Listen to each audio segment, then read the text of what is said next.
그럼 특경법의 특이점이 뭐냐? 특이점은 첫 번째로 말씀드렸듯이 이득액이 일정액 이상이면은 가중처벌되는 거. 그래서 만약에 3억 사기를 쳤다. 그러면 형법이 적용돼서 10년 이하의 징역 또는 2천만 원 이하의 벌금형에 처해지게 되는데, 만약에 6억 사기를 쳤다. 그러면 특경법이 적용돼서 3년 이상의 유기징역형에 처하게 돼요.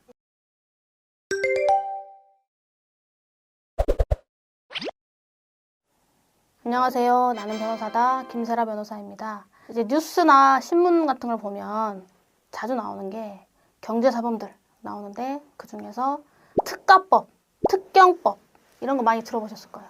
특자 붙은 거. 그래서 특정 경제범죄 가중처벌 등에 관한 법률, 줄여서 특경법 이렇게 부르는데, 요 법률이 많이 쓰이고 있어요. 물론 뭐 뉴스에 나오는 재벌 총수에만 이 법이 적용되는 건 아니고, 경제범죄 뭐 사기, 횡령, 배임 이런 건데 금액이 커지면은 이 법에 적용을 받기 때문에 실제 사례에서도 이 특경법이 문제되는 경우가 많이 있습니다.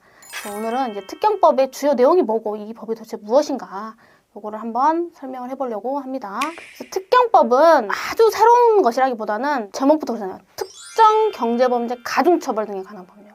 그래서 형법상 재산범죄를 기본 틀로 하되, 그 재산범죄 이득액이 5억을 넘어가면 그것을 특정 경제범죄로 취급을 해서 가중처벌하는 거예요. 형법보다. 그래서 사기인데 3억 사기치는 경우랑 5억 사기치는 경우는 형량 차이가 엄청 커요. 그러면 이득액이 5억이 넘냐 안 넘느냐는 피고인에게 아주 영향이 크기 때문에 실제 재판을 해보면 어떻게든 피고인은 이 이득액을 줄이려고 하고, 피해자나 검사는 이걸 늘리려고 하다 보니까 그럼 이 이득액을 어떻게 산정할 거냐, 요거에 대한 다툼은 상당히 심하다. 그래서 공소장에 이득액이 8억이라고 적혀 있었을 때 그걸 그냥 검사가 이렇게 했으니까 그냥 8억이 맞겠지 이렇게 생각하시면 안 되고, 잘못된 게 없는지, 계산 근거가 정확한지, 이득액 산정을 어떻게 하는지를 다 검토를 해서 잘못됐으면 잘못됐다고 말을 해야 돼요. 왜냐면 특경법이 적용되느냐 형법이 적용되느냐는 하늘과 땅 차이기 때문에.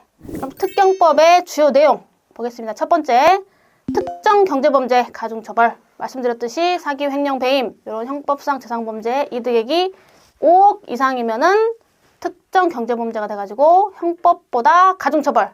그 다음에 재산 국외 도피 행위를 재산범죄로 처벌합니다. 이게 무슨 말이냐면은 법령에 위반해서 대한민국 또는 대한민국 국민의 재산을 국외로 이동시키거나 국내에 반입해야 할 재산을 국외에 은닉 또는 처분함으로써 도피시키게 하는 그런 행위, 이런 것들 처벌되고, 만약에 이제 이런 행위를 법인이 함께 했다 그러면 양벌 규정에 의해서 해당 법인도 같이 처벌됩니다. 이게 무슨 뜻이냐면, 사실 이런 행동을 왜 하겠습니까, 여러분? 대부분 탈세나 불법한 자금을 추적을 피하기 위해서 하는 거란 말이에요. 이런 거 할 때 제일 많이 하는 게 법인을 만들어요. 페이퍼 컴퍼니라고 하죠. 그걸 만들어서 마치 어떤 특정 주식회사 또는 뭐 유한회사 요런 회사가 행동을 한 것처럼, 실제로는 개인이 하는데 그렇게 만들어버리면 법인의 경우는 양벌 규정이 있어야만 처벌해요. 그래서 특히 이제 이런 재산 국외 도피 범죄 행위에 대해서는 법인에 대한 양벌 규정이 있다. 그 다음에 금융부패에 관한 경제범죄 처벌. 이거는 금융기관 임직원이 금품을 수수하거나 또는 그런 금융기관 임직원에게 금품을 제공한 행위, 다 처벌돼요. 이렇게 한 행동이 사실은 금융비리나 금융부패를 야기하기 때문에 금품 수수, 금융기관 임직원에게 돈 주지도 말고 받지도 말아라, 이런 뜻이에요. 그 다음에 또 일반인이 금융기관 임직원에 관한 직무를 알선하고 그 대가를 지급받는 행위도 처벌됩니다. 이게 약간 형법상 알선수재 이런 거랑 약간 비슷한데 이런 거예요. 저는 은행이랑 아무 상관없어요. 근데 다른 사람한테 내가 신한은행 지점장이랑 친하다, 뭐 이런 식으로 얘기를 해서 너가 이번에 대출 돈이 많이 필요한데 이자 싸게 해서 내가 좀 알아봐 주겠다. 사실 이제 신한은행 이런 메이저보다는 약간 동네에 있는 단위 농협이나 단위 축협 아니면 새마을 이런 데서 많이 일어나요.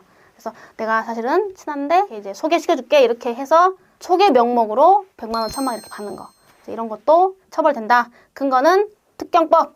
그 다음에 또 참고로 저축 관련 비리 행위도 경제범죄로 처벌됩니다. 저축과 관련된 금품 수수나 공여 행위도 다 처벌되고, 특히 부당 대출 행위도 처벌이 되고, 그렇게 했던 금융기관 임직원 그 본인 개인뿐만 아니라 소속 회사도 함께 처벌이 돼요. 예를 들면은 땡땡저축은행 부산지점의 상무 김철수 씨가 부당 대출 행위를 했어요. 그럼 그 김철수도 처벌받고 그 땡땡저축은행도 같이 처벌받는다. 이렇게 이해를 하시면 되겠습니다. 자, 여기까지가 이제 특경법의 주요 내용이고, 그럼 특경법의 특이점이 뭐냐? 특이점은 첫 번째로 말씀드렸듯이 이득액이 일정액 이상이면은 가중처벌되는 거. 그래서 만약에 3억 사기를 쳤다. 그러면 형법이 적용돼서 10년 이하의 징역 또는 2천만 원 이하의 벌금형에 처해지게 되는데, 만약에 6억 사기를 쳤다. 그러면 특경법이 적용돼서 3년 이상의 유기징역형에 처하게 돼요. 10년 이하의 징역이면 하한은 징역 1월이에요. 그러니까 형법 조문에 하한이 안 써 있으면 법정 유기징역의 하한은 징역 1월입니다. 그러니까 1월에서 10년 사이의 징역형 중에 선택이 돼요. 그런데 지금 특경법이 적용되면은 3년 이상의 유기징역이잖아요. 그럼 하한이 3년이에요. 그리고 유기징역의 상한이 정해지지 않으면 50년입니다. 그래서 3년 이상 50년 이하의 징역이 돼요. 그래서 이 차이가 생긴다. 이렇게 보시면 됩니다. 그 다음에 두 번째는 형법은 보통 여러분 법전 한번 보시면은 선택형이에요, 대체로. 그러니까 예를 들면은 10년 이하의 징역 또는 5천만 원 이하의 벌금. 이렇게 징역형과 벌금형이 선택형인데 이 특경법은 병과형으로 돼 있어요. 그러니까 이게 징역형을 선고해 놓고도 벌금형을 더해버릴 수가 있다. 근데 이게 중요한 의미를 가지는 게 여러분 사실 이렇잖아요. 가끔 이제 경제사범 뉴스를 보면 한 100억 해먹고 3년 살다 오면 남는 장사네. 이러니까 자기를 치지. 이런 식의 댓글이 많고 사실 저도 그렇게 생각하거든요. 이 입법 목적을 달성하려면 사실은 징역살이를 많이 하는 게 중요한 게 징역을 100년 시킬 게 아니라 10년 사나 5년 사나 똑같아요. 돈을 뺏어야죠. 그러지 않겠습니까? 돈을 뺏거나 아니면 벌금을 엄청 때려버리던가 뭐 이거 사기치면 5억 사기치면은 50조를 갚아야 된대. 또는 5억 사기치면은 평생 감옥에 썩어야 되는데 이 정도의 위험성 고지가 돼야 사람들이 사기를 안 치지 10억 해도 잘해가지고 3년 살고 나온다. 그럼 사실 할만해요. 맞죠? 예, 하여튼 그렇습니다. 그래서 이게 특경법은 벌금형이 병과 가능하도록 돼 있다. 그 다음에 이제 마지막으로는 이제 몰수 추징 규정이 있습니다. 또한 유죄 판결을 받은 경제 범죄자들에 대해서는 취업 제한이나 인허가 금지의 제재도 따릅니다. 이것도 꼭 유념해 두시기 바랍니다. 네, 특경법 오늘 쭉 이렇게 훑어봤어요. 오늘도 이렇게 시청해 주셔서 대단히 감사합니다.